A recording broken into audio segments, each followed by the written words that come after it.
வணக்கம். நம்ம just cook சேனலை யூடியூப்பில் சப்ஸ்கிரைப் பண்ணியோ இல்லை ஃபேஸ்புக் பேஜில் லைக் பண்ணியோ நீங்கள் ஃபாலோ பண்ணிக்கலாம். இந்த வீடியோவில் வரகரிசி பொங்கல் தான் எப்படி பண்ணுறதுன்னு பார்க்க போகிறோம். 1 கப் அளவுக்கு வரகரிசி எடுத்துக்கிட்டு அதை ஒரு 4லேருந்து 5 முறை நல்லா வாஷ் பண்ணி எடுத்துக்கலாம். இதில் அழுக்கு நிறைய இருக்கும். அதனால் ஒரு 4லேருந்து 5 முறை நல்லா தண்ணி விட்டு வாஷ் பண்ணிவிட்டு எடுத்துக்கலாம்.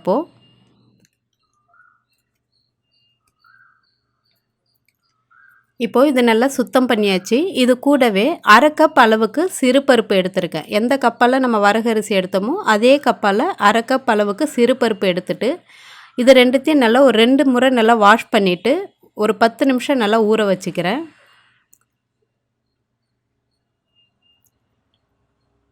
இது நல்லா ஊறினதும் ஒரு குக்கரில் 1 ஸ்பூன் அளவுக்கு எண்ணெய் சூடு பண்ணியிருக்கேன். இது கூடவே 1 டேபிள் ஸ்பூன் அளவுக்கு நெய் சேர்த்துக்கலாம்.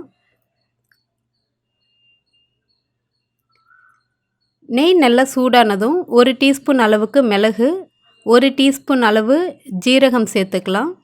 பொடியாக நறுக்கி வச்சுருக்கிற இஞ்சி 1 டீஸ்பூன் அளவுக்கு சேர்த்துக்கிறேன்.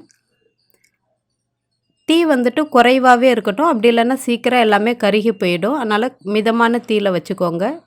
இது கூடவே தேவையான அளவு முந்திரி பருப்பு சேர்த்துக்கலாம். 1 கொத்து கருவேப்பிலை சேர்த்துட்டு இது லேசாக பொரியிற வரைக்கும் நல்லா வதக்கிக்கலாம்.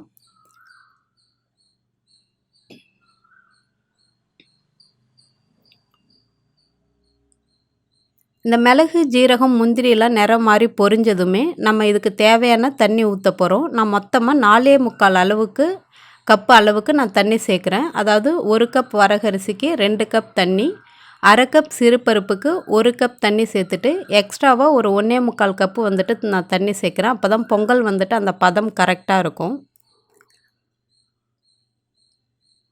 இப்போது தண்ணி சேர்த்துட்டு இது கூடவே தேவையான அளவு உப்பு சேர்த்து நல்லா கொதிக்க வைக்கலாம்.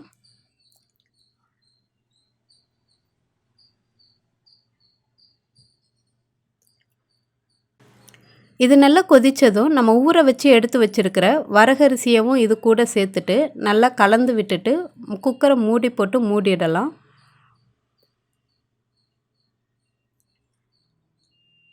குக்கரை மூடிட்டு ஒரு 2 விசில் மீடியம் ஃப்ளேம்லையும் ஒரு 5 நிமிஷம் லோ ஃப்ளேம்லையும் வச்சிடலாம். அப்போ தான் நல்லா குழஞ்சி வெந்து வரும்.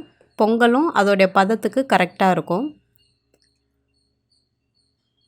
இப்போது 2 விசில் வச்சுட்டு 5 மினிட்ஸ் மீடியம் ஃப்ளேமில் நான் வச்சுருந்தேன், லோ ஃப்ளேமில் வச்சுருந்தேன். இப்போ பார்த்திங்கன்னா வரகரிசி பொங்கல் தயாராகிடுச்சு. இந்த பொங்கல் சாப்பிட்றதுக்கு ரொம்பவே சாஃப்டாக நல்லாயிருக்கும், ரொம்ப டேஸ்ட்டாகவும் இருக்கும். நார்மலாக குழந்தைங்களுக்கும் கொடுக்கலாம். உங்களுக்கு எந்த டிஃப்ரென்ஸும் தெரியாது நம்ம வரகரிசியில் பண்ணியிருக்கோம் அப்படின்றது. நார்மலாக நம்ம அரிசியில் எப்படி பொங்கல் செய்வோமோ அந்த டேஸ்ட்டில் தான் இருக்கும். அது மட்டும் இல்லாமல் வரகரிசியில் உடம்புக்கு ரொம்பவே நல்லது. இதில் ப்ரோட்டீன்ஸ், ஃபைபர்ஸ்லாம் ரொம்பவே நிறைய இருக்குது. அது மட்டும் இல்லாமல் சுகர் பேஷண்ட்டு இந்த மாதிரி வரகரிசியை அடிக்கடி எடுத்துக்கிறது ரொம்பவே நல்லது, நம்ம ஃபுட்டில் எடுத்துக்கிறது.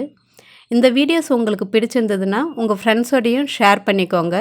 நம்ம சேனலை இது வரைக்கும் சப்ஸ்கிரைப் பண்ணாதவங்க வீடியோ கீழே இருக்கிற சப்ஸ்கிரைப் பட்டனையும் ப்ரெஸ் பண்ணிக்கோங்க. பக்கத்தில் இருக்கிற பெல் பட்டனையும் ப்ரெஸ் பண்ணிக்கோங்க. நன்றி, வணக்கம்.